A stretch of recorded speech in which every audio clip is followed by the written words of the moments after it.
যাব চাবি যাতে একো ক্লু ৰৈ নাযায়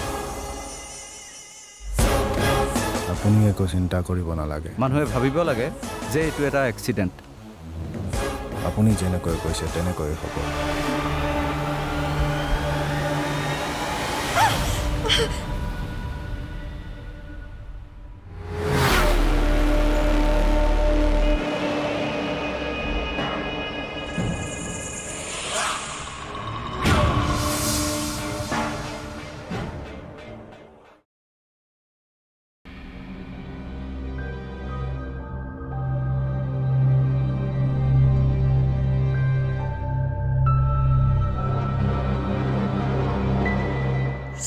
চিন্তা কৰিব নালাগে এতিয়া মা আৰু দুৰ্গা ইয়ালৈ নাহে তেওঁলোকে যিটোহে ভয় খাইছে জীৱনত নাপাহৰে তুমি কিন্তু ঠিক কামেই কৰিলা সুকন্যা আপুনি এতিয়া ইয়াত মুক্তভাৱে থাকিব পাৰিব আপুনি ঘৰটো আপোনাৰ ৰুমটো এবাৰ চাম বুলি কৈছিলে নহয় আহক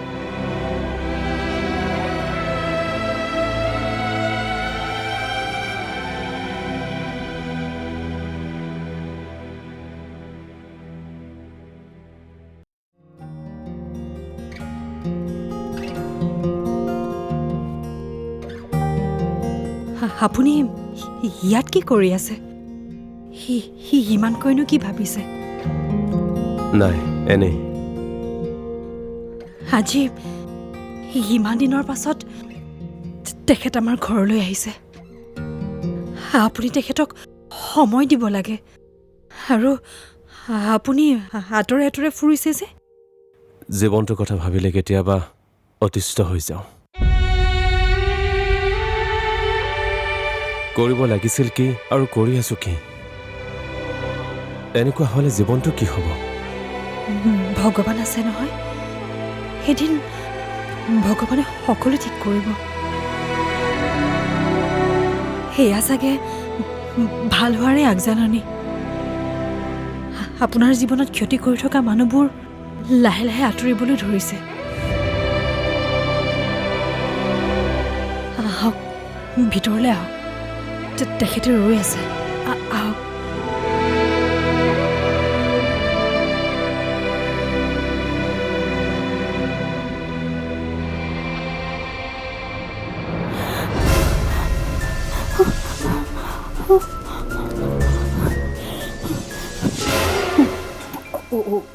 ৰুগা মোৰ ডিঙিটো শুকাই গৈছে পানী পিয়াহো লাগিছে তই যাচোন তই পানী অকণ লেয়াকৈ মোলৈ যা নাই নাই মই নোৱাৰোঁ মোৰ ভয় লাগিছে মা হ'ব দিয়া এতিয়া পানী নাখালেও হ'ব ৰাতিপুৱালৈ এনেকৈ থাকা বাবাজীজনে কি কৈছিলে মনত নাই আমাক বোলে মাৰিয়ে পেলাব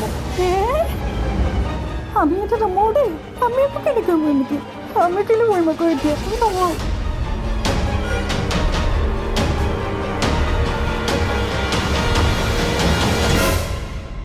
কিমান যে স্মৃতি জড়িত হৈ আছিলে এই ৰুমটোৰ লগত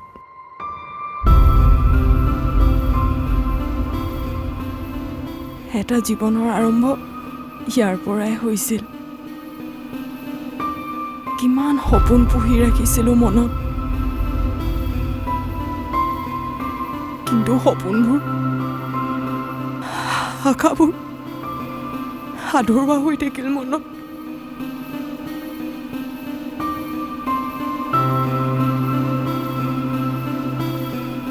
তেনেকৈ নকবা মই সদায় তোমাৰ কাষত থাকিম তুমি মোৰ সাহস বৰ্ণা ভগৱানক এটাই প্ৰাৰ্থনা কৰোঁ অহা জনমতো যাতে তুমিয়ে মোৰ স্বামী হৈ জনম লোৱা এইটো জীৱনত আধৰুৱা সপোনবোৰ যাতে পিছৰ জনমত পূৰণ কৰিব পাৰোঁ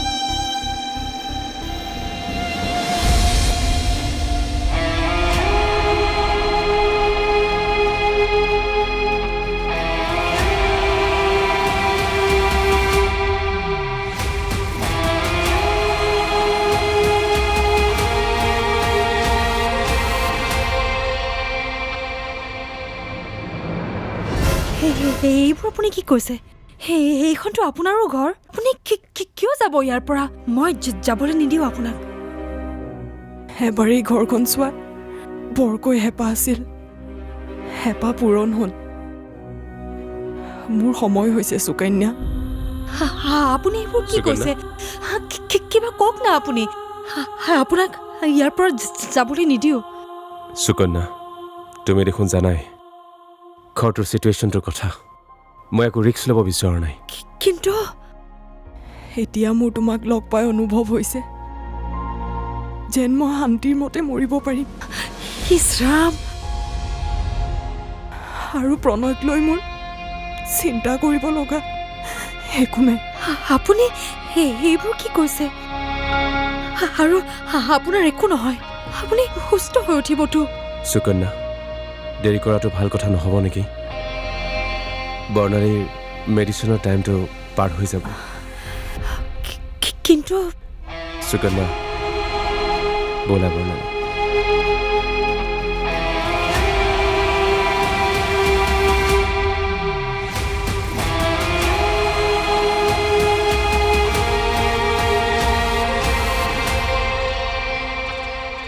ডিব্ৰুগড় ইউনিভাৰ্চিটিত হোৱা সেই ঘটনাটোৰ বিষয়ে মই আপোনাৰ পৰা কিছুমান কথা জানিব বিচাৰোঁ। আচলতে হৈছিল কি? আপোনাৰ হাতত হোৱা দুটাকৈ মাৰ্ডাৰৰ কথা, এইটো কিমান দূৰ সঁচা? মোৰ হাতেৰে দুটাকৈ মাৰ্ডাৰ হোৱা হ'লে মই জানো আপোনাৰ সন্মুখত এনেকৈ কথা পাতি থাকিব পাৰোঁ? কেতিয়াও নোৱাৰে। আৰু মোৰ মনেও নকয় যে আপুনি তেনেকুৱা ধৰণৰ কাম কৰিব পাৰে। ছাৰ, মোৰ এটা মানসিক সমস্যা আছে, সেইটো মই ভালদৰে জানো। মই যদি অনবৰতে হিতাহিত জ্ঞান হেৰুৱাই পেলালোহেঁতেন, মই জবটো কেনেকৈ কৰি থাকিলোঁ হয়? বৰ্ণালীক কেনেকৈ কেয়াৰ কৰি থাকিলোহেঁতেন? সেইটো হয়। ডিব্ৰুগড় ইউনিভাৰ্চিটিৰ ভাৰ্চিটি উইকত হোৱা এটা ঘটনাক লৈ আমাৰ মাজত তৰ্ক হৈছিল। ঘটনাটো হ'ল কালচাৰেল শ্ব'টোত আমাৰ হোষ্টেলৰ পৰা যেনেকৈ হ'ব লাগিছিল তেনেকৈ নহ'ল। অনুপ সেইখন হোষ্টেলৰ প্ৰিফেক্ট আছিল।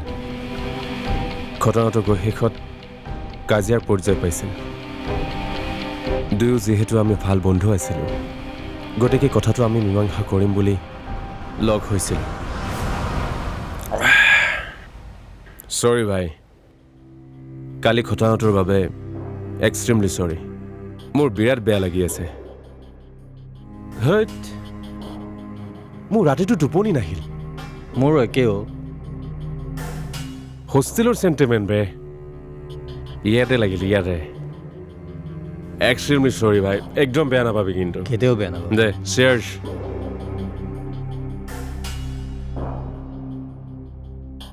দে, বন্ধুৰ মাজত এইবোৰ চলে। হয় কিমান বছৰৰ বন্ধুত্ব আমাৰ, হয় নহয় ক? হয় হয়, কেতিয়াও বেয়া নাপাওঁ দেই। সঁচাই কৈছনে? থেংকছ তোৰ ভাই। মাজত এইবোৰ হয়েই, তয়ো ধৰি নাথাকিবি।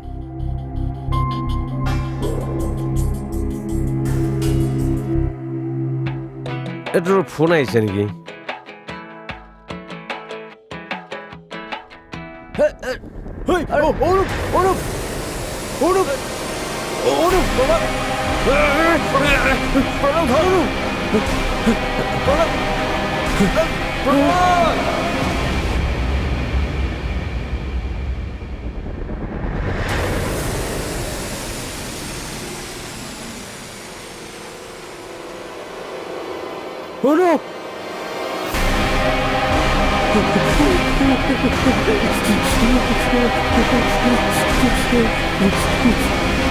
সকলোৱে সেই ঘটনাটো ভুল বুজিলে। সকলোৱে ভাবিলে মই ইচ্ছা কৰি অনুপক ড্ৰিংকছ কৰাই বিল্ডিঙৰ পৰা পেলাই দিছোঁ। মোক এৰেষ্ট কৰা হ'ল, মোৰ ওপৰত কেছ চলিল। প্ৰায় এমাহমান মই পুলিচ কাষ্টাডিটো থাকিলোঁ। তাৰপিছত আপোনাৰ মায়ে হয়তো আপোনাক জামিনত ল'লে।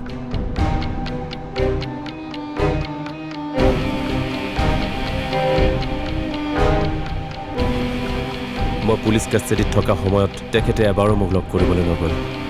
সেইখিনি সময়ত তেওঁৰ গা বেয়া বুলি কৈছিল। তেনেহ'লে জামিনত আপোনাক কোনে খালাচ কৰি আনে? মোৰ খুৰা এজনে, তেখেতৰ নাম নিত্যানন্দ শৰ্মা। তেখেতে মোৰ দেউতাৰ লিগেল এডভাইজাৰ হিচাপেও কাম কৰিছিল। তেখেতে মোক বহুত মৰম কৰিছিল। মোৰ কথাবোৰ শুনাৰ পিছত তেওঁৱে মোৰ জামিন লৈছিল। আচ্ছা 3 বছৰ কেছটো কোৰ্টত থকাৰ পিছত এদিন মই নিৰ্দোষী বুলি প্ৰমাণিত হ'লোঁ। বাৰু দ্বিতীয় মাৰ্ডাৰৰ কেছটো কওকচোন। ডিব্ৰুগড়ত থাকোঁতে এটা কাৰ এক্সিডেণ্টত মোৰ ফ্ৰেণ্ড এগৰাকীৰ মৃত্যু হৈছিল। একচুৱেলি তাইৰ লগত মই ফুৰিবলৈ গৈছিলোঁ। গাড়ী লিপিকাই ড্ৰাইভ কৰিছিল। বেলেঞ্চ হেৰুৱাই তাই ৰৈ থকা কাৰ এখনত খুন্দা মাৰিলে। ভগৱানৰ কৃপাত মই বাচিলোঁ, কিন্তু লিপিকা স্পট ডেড হ'ল। অৱশেষত সঁচা মিছা সকলোবোৰ প্ৰমাণ হোৱাৰ পিছত মই চিৰদিনৰ বাবে ডিব্ৰুগড় এৰি গুৱাহাটীলৈ শ্বিফ্ট হ'লোঁ। কালি ৰাতি অলপ বেছিকৈ খালা নেকি? ভয় ভয় তিৰ কোবে জ্বৰ। মই নাৰ্ছিং হোমত থৈ আহি পাইছোঁহে। হেৰি কৰিবি, তই খবৰ এটা ল'বি। মই মই এবাৰ ভয় খাই চকু মুদিলেই হ'ব। তাই কৰা প্ৰতিটো পাপৰ খণ্ডন ইয়াতে হৈ যাব লাগিব।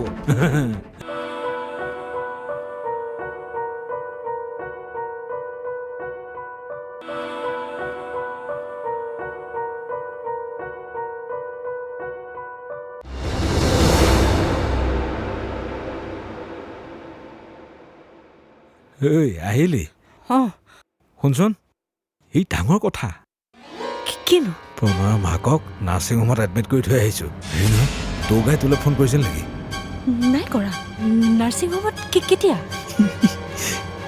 কালি ৰাতি অলপ বেছিকৈ খালা নেকি?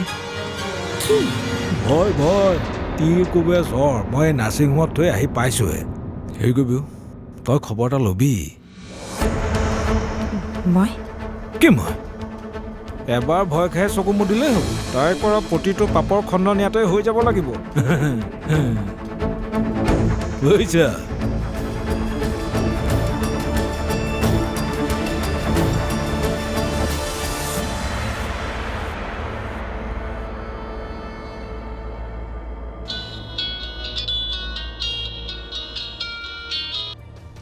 হেল্ল'।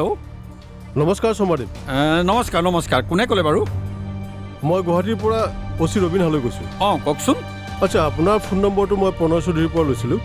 হয় কওক। আপুনি এবাৰ গুৱাহাটীলৈ আহিব লাগিব। গুৱাহাটীলৈ? কিয়?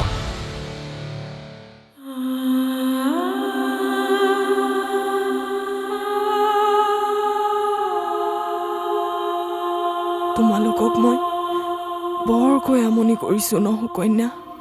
তেনেকৈনো কিয় কৈছে?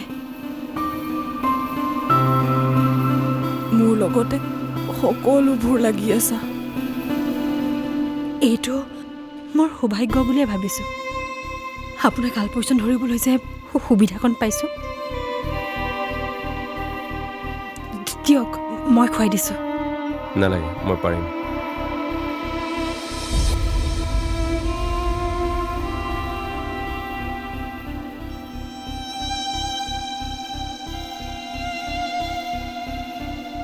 হয়, প্ৰণয়ে আপোনাক যিখিনি কথা কৈছে সেই কথাখিনি সম্পূৰ্ণৰূপে সঁচা কথা। প্ৰণয়ক মই মোৰ ল'ৰাৰ দৰেই মৰম কৰোঁ। তাৰ দেউতাক যুগল কিশোৰ চৌধুৰী আৰু মই দুয়ো ভাল বন্ধু। মৃত্যুৰ আগতে যুগল কিশোৰ চৌধুৰীয়ে তেওঁৰ ল'ৰাৰ সমস্ত দায়িত্ব মোৰ হাতত অৰ্পণ কৰি থৈ গৈছে, আৰু সেই দায়িত্ববোৰ মই সম্পূৰ্ণৰূপে পালন কৰিবলৈ যত্ন কৰি আছোঁ। আপুনি আঁতৰে আঁতৰে থাকিও প্ৰণয়ক নিজ সন্তানৰ দৰে সুৰক্ষা দি আহিছে। আপুনি সেই ঘৰখনৰ কথা কি জানে? সেই বিষয়ে আপুনি কিবা ক'ব খুজিব নেকি? মই সকলো কথাই জানো, কিন্তু আনৰ ঘৰ এখনত মাত মতাৰ অধিকাৰ মোৰ নাই, আৰু সেয়ে মই মনে মনে আছোঁ। কওকচোন, আপুনি কি কি জানে? যুগলে আৰতীক বিয়া কৰালে। বিয়াৰ কিছুদিনৰ পিছৰে পৰা ঘৰখনত কিছুমান অশান্তিৰ পৰিৱেশৰ সৃষ্টি হ'ল। আৰতীয়ে প্ৰণয়ক বন্ধুৱে ভবাৰ দৰে আঁকোৱালি নল'লে। চৌধুৰী আৰু মোৰ বন্ধুত্ব এনেকুৱা আছিল, চৌধুৰীয়ে জীৱনৰ যিকোনো কথা মোক নোকোৱাকৈ নাথাকিছিল। তই হঠাৎ ওলালেহি যে খবৰ খাতি নিদিয়াকৈ? কথা আছিল। পঢ়িছা? কি এইটো? পঢ়িছা?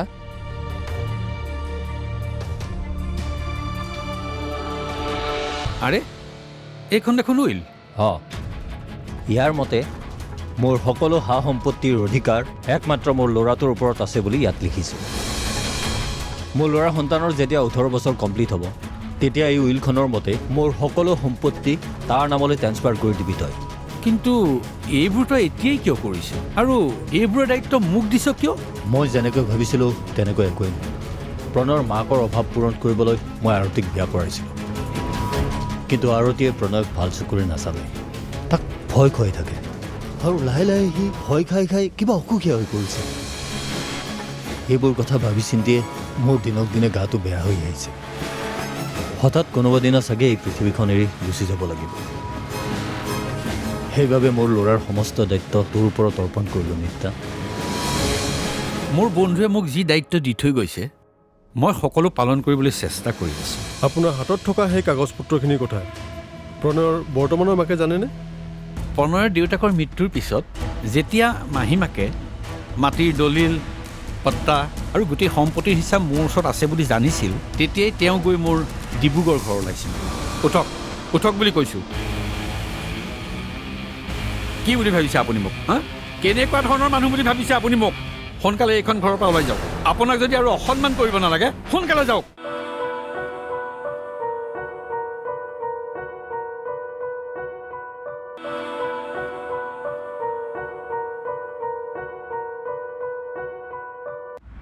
চাওক শৰ্মাদেউ, মোৰ হাজবেণ্ড জীয়াই থাকোঁতে আমাৰ লিগেল এডভাইজাৰ হিচাপে কামখিনি আপুনি চোৱা চিতা কৰিছিল। আমাৰ বিজনেছ, আমাৰ প্ৰপাৰ্টি সকলোবিলাক আপুনিয়ে চাইছিল। এতিয়াও চাই আছোঁ। মোৰ হাজবেণ্ড ঢুকুৱা আজি বছৰ দিয়েকেই হ'ল। তেখেতৰ পত্নী হিচাপে আমাৰ সা সম্পত্তিৰ কাগজ পত্ৰ আপুনি মোক উভতাই দিব লাগিছিল। ভৱিষ্যতে আমাৰ লিগেল এডভাইজাৰ হিচাপে আপুনি থাকিব নে নাথাকে সেইটো মই চিন্তা কৰিম। আপুনি ঠিকেই কৈছে, কিন্তু ক্ষমা কৰিব, এই ক্ষেত্ৰত মই আপোনাক কোনো সহায় কৰিব নোৱাৰোঁ। কিয়? উপায় নাই। আপোনাৰ হাজবেণ্ডে মোক যি দায়িত্ব দি থৈ গৈছে তাকতো মই পালন কৰিবই লাগিব। এনেওতো প্ৰণয় আপোনাৰে ল'ৰা, গতিকে সম্পত্তিটো আপোনাৰ নামত থাকক বা প্ৰণয়ৰ নামত থাকক, একেই কথা, পাৰ্থক্য ক'ত? প্ৰণয় মোৰ ল'ৰা হ'লেও মোৰ নিজৰ সন্তান নহয়। ভৱিষ্যতে যদি সি মোক অৱজ্ঞা কৰে তেতিয়া? আপুনি যদি তাক মৰম দিছে তেনেহ'লে মৰমৰ বিনিময় আপুনি মৰমেই পাব। এই অনৰ্থক কথাবিলাক পাতিবলৈ মই ইয়ালৈ অহা নাই। মোৰ হাজবেণ্ড জীয়াই থাকোঁতে তেখেতে আপোনাক কি কৈছিলে সেই কথাখিনি কোনেও নাজানে, কেৱল আপুনি আৰু মইহে জানো। গতিকে সেই ডকুমেণ্টছখিনি মোৰ হাতত দি দিয়াৰ বিনিময়ত আপোনাক কিমান টকা লাগিব সেইটো কওক। উঠক উঠক বুলি কৈছোঁ। কি বুলি ভাবিছে আপুনি মোক? হা, কেনেকুৱা ধৰণৰ মানুহ বুলি ভাবিছে আপুনি মোক? সোনকালে এইখন ঘৰৰ পৰা ওলাই যাওক। আপোনাক যদি আৰু অসন্মান কৰিব নালাগে সোনকালে যাওক, যাওক বুলিছোঁ।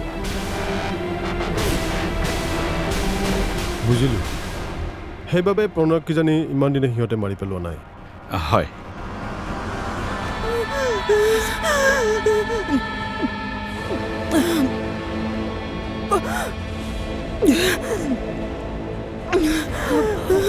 অকণমান শুই দিয়ক আপুনি। শুনিছেনে? এইফালে আহিবচোন। কি হৈছে তোমাৰ? একো নহয় তোমাৰ, চব ঠিক হৈ যাব। ৰ'বা, আপুনি ডক্টৰক ফোন এটা কৰক।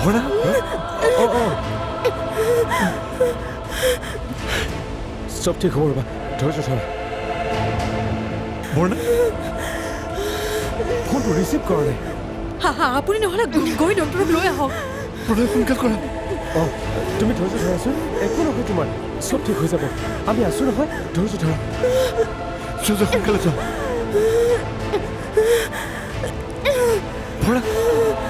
ধৈৰ্য আহিব, ডক্টৰ আহিব।